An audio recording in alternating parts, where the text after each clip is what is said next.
આર્થિક પરિસ્થિતિ નબળી હોવાના કારણે ચોરીના રવાડે ચડેલા યુવક સીએના વિદ્યાર્થીની અડાજણ પોલીસે ધરપકડ કરી।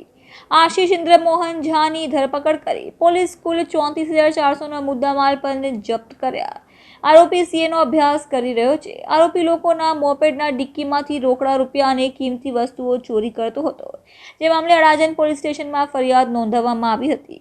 અડાજણ પોલીસ સ્ટેશનમાં એક ચોરીનો ગાડીના ડિક્કીમાંથી ચોરી કરવાનો ગુનો બનેલો છે, ગઈકાલે દાખલ થયેલ છે। એના અનુસંધાનમાં પોલીસે તપાસ કરતા ટેકનિકલ સ્ટાફ અને પોલીસની મહેનતથી આરોપીને પકડી લેલ છે અને 34,000નો આખો મુદ્દામાલ રિકવર કરવામાં આવેલ છે અને હાલમાં આરોપીને અટક કરવામાં આવેલ છે અને આગળની પૂછપરછ ચાલે છે। અગાઉ આ કામના આરોપી અત્યારે તો પૂછપરછ કરતાં કોઈ બીજા ગુનામાં છે કે કેમ અત્યારે કંઈ બતાવતો નથી, પરંતુ આરોપીના નામદાર કોર્ટમાં કોઈ રિમાન્ડની કાર્યવાહી કરીશું, ત્યાર પછી આરોપીને ખબર પડે કે બીજા કોઈ ગુનામાં સંડોવાયેલ છે કેમ।